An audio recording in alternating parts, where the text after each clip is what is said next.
পাশের হার দিয়ে শিক্ষা ব্যবস্থার উন্নতি, দেশের শিক্ষার উন্নতি নির্ভর করে না। আমি সবসময় একটা কথা বলি যে শেখ হাসিনা বাংলাদেশকে ওন করে না। শেখ হাসিনা মনে করে বাংলাদেশের সব মানুষ তার বাবার ভাইদের খুনি, এই কারণে সে বাংলাদেশের মানুষের উপরে প্রতিশোধ নিতে চায়।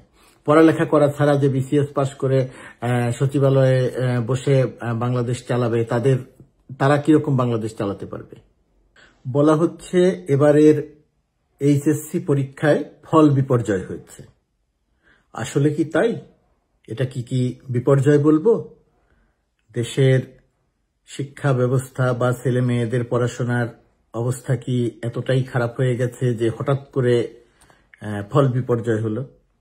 ফল বিপর্যয়ের ধারণাটি মাথায় এসেছে বা গণমাধ্যম লিখেছে এই অবস্থান থেকে যে পূর্ববর্তী বছরগুলোতে পাশের হার যত ছিল, এবছর এসে পাশের হার অনেক কমে গেছে। 2024 সালেও পাশের হার ছিল প্রায় 78%, গড় 11টি বোর্ডের মধ্যে গড়ে পাশের হার ছিল প্রায় 78-79%। এবারে এসে সেটা নেমে গেছে 58.83%, মানে প্রায় 59%, প্রায় 18-19% কমে গেছে। এর কারণটা কি? খুব সরলভাবে কোনো ভূমিকা না দিয়ে যদি কথাটা বলি, সেটি হচ্ছে এর পূর্ববর্তী সময়গুলোতে, অর্থাৎ ফ্যাসিস্ট শেখ হাসিনার সময়কালে শেখ হাসিনা তার সরকারের সময়ে দেশের শিক্ষা ব্যবস্থার শুধু উন্নতি হচ্ছে এটা বোঝানোর জন্য শুধুমাত্র শিক্ষার্থীদের নম্বর বাড়িয়ে দিয়ে পাস করিয়েছিল। এটা কিন্তু শুধুমাত্র কথার কথা নয়, মুখের কথা নয়, লিখিত বোর্ডের থেকে শিক্ষকদেরকে স্কুলগুলোতে লিখিত নির্দেশনা দেয়া হয়েছিল কাউকে ফেল করানো যাবে না। কারণ কেউ যদি পরীক্ষায় 20 পায়, বলা হয়েছিল তাকে 25 দিয়ে দিতে। যদি তাকে 25 দেওয়া হয় তাহলে বলা হয়েছিল যে আরো 5 নম্বর বাড়িয়ে তাকে 30 করা হোক, আর 30 যদি করা হয় তাহলে তাকে পাস করিয়ে দেয়া হোক। এই যে পাস করিয়ে দেওয়ার যে ধারাটা তৈরি হয়েছিল, এটা সরকারের পর্যায় থেকে, এটা সরকারের একেবারে উপরের পর্যায় থেকে, অর্থাৎ শেখ হাসিনার পর্যায় থেকে, ফ্যাসিস্ট হাসিনার পর্যায় থেকে একেবারে স্কুল পর্যন্ত এই রকম একটা নির্দেশনা দেয়া হয়েছিল।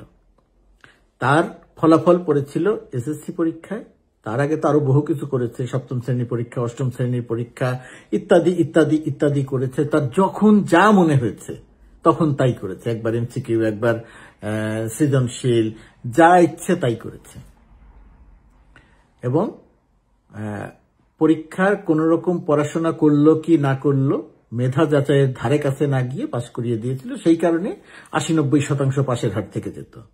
আর এবারে এসে মোটামুটি ভাবে যা নম্বর পাওয়ার কথা, অর্থাৎ তিনি খাতায় যা লিখেছেন সেই অনুযায়ী যে নম্বর পাওয়ার কথা, এবার মোটামুটি ভাবে সেটা করা হয়েছে বলেই পাশের হারটা কমে গেছে। মানে এটা ফল বিপর্যয় নয়, এটি হচ্ছে বাংলাদেশের বাস্তব অবস্থা। এটাই স্বাভাবিক অবস্থা। বা আরো একটু যদি কড়াকড়ি করা হতো তাহলে আমার ধারণা ফল বিপর্যয় হতো না। ফল বিপর্যয় বলবো না আমি, পাশের হারটা আরো কমে যেত, এবং সেটা হওয়া দরকার। পাশের হার দিয়ে শিক্ষা ব্যবস্থার উন্নতি, দেশের শিক্ষার উন্নতি নির্ভর করে না।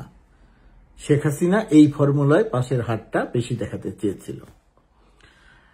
এই প্রসঙ্গে একটা কথা বলে রাখি যে শেখ হাসিনার এই 15 বছরে শেখ হাসিনা যদি, এই ফ্যাসিস্ট হাসিনা, পলাতক হাসিনা যদি দেশের কোনো ক্ষতি করে থাকে, সেই ক্ষতিটা করেছে আমাদের শিক্ষা ব্যবস্থাকে সম্পূর্ণরূপে বিপর্যস্ত করে দিয়ে গেছে। আপনারা হয়তো ভুলে গেছেন অনেকেই যে হাসিনার সময়কালে প্রাইমারি স্কুলের পরীক্ষা থেকে, ষষ্ঠ শ্রেণীর পরীক্ষা থেকে, এসএসসি পরীক্ষা, এইচএসসি পরীক্ষা, বৃত্তি পরীক্ষা, তারপরে আপনার চাকরির পরীক্ষা, মেডিকেল ভর্তি পরীক্ষা, বিশ্ববিদ্যালয় ভর্তি পরীক্ষা, এমন কোনো পরীক্ষা ছিল না যে পরীক্ষায় প্রশ্নপত্র ফাঁস হতো না। প্রতিটি পরীক্ষায় প্রশ্নপত্র ফাঁস হতো। সেটা অর্থের বিনিময়ে, লক্ষ লক্ষ টাকার বিনিময়ে প্রশ্নপত্র ফাঁস হতো, বিক্রি করা হতো, তার উপরে ভিত্তি করে পরীক্ষা নেওয়া হতো। বাংলাদেশের ওই যে একজন বাটপার, টাউট, বদমাইশ একটা লোক ছিল, নুরুল ইসলাম নাহিদ, বাম রাজনীতি থেকে আসা, এই এই এই ভদ্রলোক বলা ঠিক নয়, সে একেবারে অধম। এই লোকটিকে দিয়ে শেখ হাসিনা বাংলাদেশের শিক্ষা ব্যবস্থাটাকে সম্পূর্ণরূপে ধ্বংস করে দিয়ে গেছে। নুরুল ইসলাম নাহিদের 100 বার ফাঁসি হলেও বাংলাদেশের শিক্ষা ব্যবস্থার সে যে ক্ষতি করে গেছে সেটা পূরণ হবে না।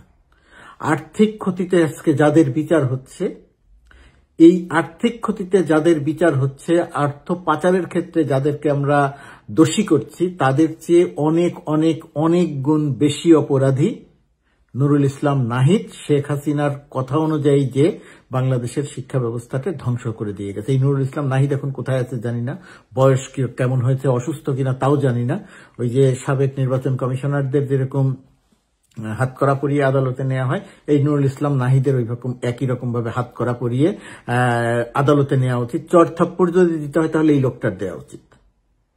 আমি খুব বাজেভাবে কথাটা বলছি, কিন্তু সত্যি সত্যি সে শিক্ষা ব্যবস্থার যে পরিমাণ ক্ষতি করে গেছে, শাস্তি তার অবশ্যই হওয়া উচিত।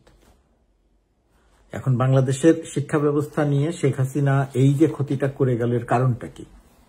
এর কারণটা হচ্ছে, আমি সবসময় একটা কথা বলি যে শেখ হাসিনা বাংলাদেশকে ওন করে না। শেখ হাসিনা মনে করে বাংলাদেশের সব মানুষ তার বাবার ভাইদের খুনি। এই কারণে সে বাংলাদেশের মানুষের উপরে প্রতিশোধ নিতে চায়, এবং সেই প্রতিশোধের জন্য শেখ হাসিনা সব কয়টি অঙ্গনে কাজ করেছে।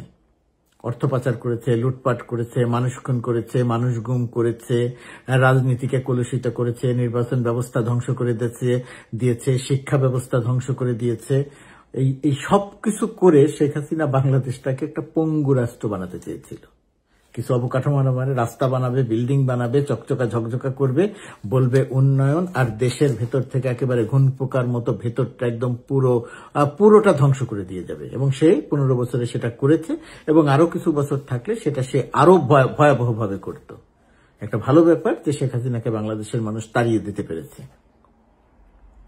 তো এই যে আমাদের শিক্ষা ব্যবস্থা নিয়ে আমরা এখন যে কথা বলছি যে ফল বিপর্যয় হয়েছে, আমাদের গণমাধ্যম থেকে শুরু করে আমাদের শিক্ষাবিদ, নাগরিক সমাজ সবার একটা বিষয় সামনে আনা দরকার যে এটাকে ফল বিপর্যয় বলে না।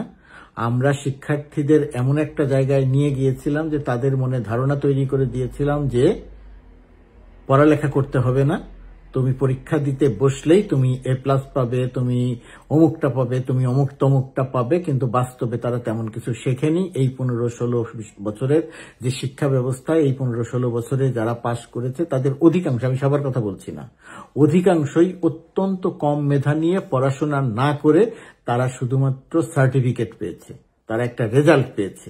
বাস্তবে তাদেরকে কোনো কিছু শেখানো হয়। এর জন্য দায়ী তারা নয়, এর জন্য দায়ী এই নুরুল ইসলাম নাহিদ, শেখ হাসিনারা, যে পড়ালেখা করা ছাড়া তাদেরকে পাশ করিয়ে দিয়েছে, পড়ালেখা করা ছাড়া তাদেরকে A+ দিয়েছে, পড়ালেখা ছাড়া তাদের গোল্ডেন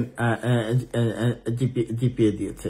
অর্থাৎ তাদেরকে একেবারে পঙ্গু করে দেওয়ার চেষ্টা করেছে। এর মধ্যেও কিছু ব্যতিক্রম আছে, কিন্তু গড়পড়ও তো আমাদের ভয়াবহ রকমের ক্ষতি হয়ে গেছে। তো সেই ক্ষতির জায়গাটিতে যেহেতু নতুন সরকার, অন্তর্বর্তীকালীন একটি সরকার, ফেব্রুয়ারিতে নির্বাচন, সেই নির্বাচনের মধ্য দিয়ে একটি রাজনৈতিক সরকার ক্ষমতায় আসবে, প্রত্যাশা থাকবে যে রাজনৈতিক সরকার ক্ষমতায় এসে এই ধারাবাহিকতাটা যেন অব্যাহত রাখে। দেশের উন্নতি করাটা রাজনৈতিক সরকারের দায়িত্ব, কিন্তু যেটা বাস্তব নয় সেটা কোনোভাবেই দেখানোর জন্য কোনো অনৈতিক অপকর্মের আশ্রয় নেওয়া উচিত নয়। শেখ হাসিনা নুরুল ইসলাম নাহিদকে দিয়ে যে অপকর্মটি করে গেছে, প্রশ্ন ফাঁস করে একটা জাতিকে ধ্বংস করে দিয়ে গেছে, পড়ালেখা করা ছাড়া পাশ করিয়ে একটা জাতিকে ধ্বংসের দ্বার প্রান্তে নিয়ে গেছে, শিক্ষা ব্যবস্থাটাকে একেবারে পঙ্গু করে দিয়ে গেছে। কেউ যদি এখন কোনো গবেষণা করেন যে এই 15-16 বছরে বাংলাদেশের শিক্ষা ব্যবস্থার কি পরিমাণ ক্ষতি হয়েছে, তাহলে অনেক মোটা বই লেখা, কয়েক হাজার পৃষ্ঠার মোটা বই লিখে শেখ হাসিনার অপকর্ম, নুরুল ইসলাম নাহিদের অপকর্ম শেষ করা যাবে না। আমাদের আর্থিক যে ক্ষতি হয়েছে বাংলাদেশের, সেই আর্থিক ক্ষতি বাংলাদেশ কাটিয়ে উঠতে পারবে, কিন্তু শিক্ষা ব্যবস্থার ক্ষতি কাটিয়ে ওঠা খুবই কঠিন। মেডিকেলের প্রশ্নপত্র ফাঁস হওয়া প্রশ্নপত্র নিয়ে যে মেডিকেলে ভর্তি হয়ে যে ডাক্তার হয়েছে, চিন্তা করেন আপনি যদি তার রোগী হন তার অবস্থাটা কি হবে। পড়ালেখা করা ছাড়া যে BCS পাশ করে সচিবালয়ে বসে বাংলাদেশ চালাবে, তারা কিরকম বাংলাদেশ চালাতে পারবে? সবাই না, আবারও বলছি, এর মধ্যেও কিছু ব্যতিক্রম আছে, কিন্তু বাংলাদেশটাকে একবারে ধ্বংসের দ্বার প্রান্তে নিয়ে গিয়েছিল শেখ হাসিনা। সেখান থেকে ছাত্র জনতার রক্ত দিয়ে শেখ হাসিনাকে বিতাড়িত করে বাংলাদেশটাকে সাময়িকভাবে রক্ষা করেছে। এখন অন্তর্বর্তীকালীন সরকার এসে একটা ঠেকা দিয়েছে এবং মোটামুটি একটা ধারা তৈরি করেছে। বাস্তবে সত্যিকার অর্থে দায়িত্ব আগামী নির্বাচিত সরকারের। প্রত্যাশা থাকবে সবচেয়ে বেশি গুরুত্ব যেন শিক্ষকদের উপর, শিক্ষার ক্ষেত্রে দেয়া হয়। শিক্ষকদের প্রসঙ্গে শেষ কথা বলি, বাংলাদেশের শিক্ষা ব্যবস্থা ততদিন পর্যন্ত ঠিক হবে না যতদিন পর্যন্ত না শিক্ষকদের আমরা প্রথমত কথা সম্মান করব। সম্মান দিয়ে জীবন চলে না, শুধু সম্মান দিয়ে জীবন চলে না। শিক্ষকদেরকে বাংলাদেশের বাস্তবতায় সচ্ছলভাবে জীবনযাপনের জন্য আর্থিক জায়গাটা নিশ্চিত করতে হবে। অন্য যে কোনো পেশার চেয়ে শিক্ষকতা পেশার বেতন বৃদ্ধি করতে হবে, বাড়াতে হবে, বিশেষ স্কেল দিতে হবে শিক্ষকদের। যে জাতি শিক্ষা ব্যবস্থা এবং শিক্ষকদের সম্মান করে না, যে জাতি শিক্ষকদের সম্মান দেয় না, যে জাতি শিক্ষকদের অর্থ দিতে চায় না, সেই জাতির উন্নতি হওয়া খুবই কঠিন। অন্তর্বর্তীকালীন সরকার শুরু করে দিয়ে যেতে পারে, পরবর্তী রাজনৈতিক সরকার এসে সেই ধারাটাকে এগিয়ে নিয়ে যাবেন। শিক্ষকদের সম্মান করতে হবে, শিক্ষকদের পর্যাপ্ত অর্থ দিতে হবে, শিক্ষা ব্যবস্থায় কঠোর হতে হবে, যে ক্ষতি হয়েছে সেটা পুষিয়ে নেওয়ার জন্য কমিশন গঠন করতে হবে, আর যেন আমরা সেই বিপর্যয়ের দিকে না যাই। নিশ্চয়ই আমাদের রাজনৈতিক সরকার সেটা বিবেচনায় রাখবেন।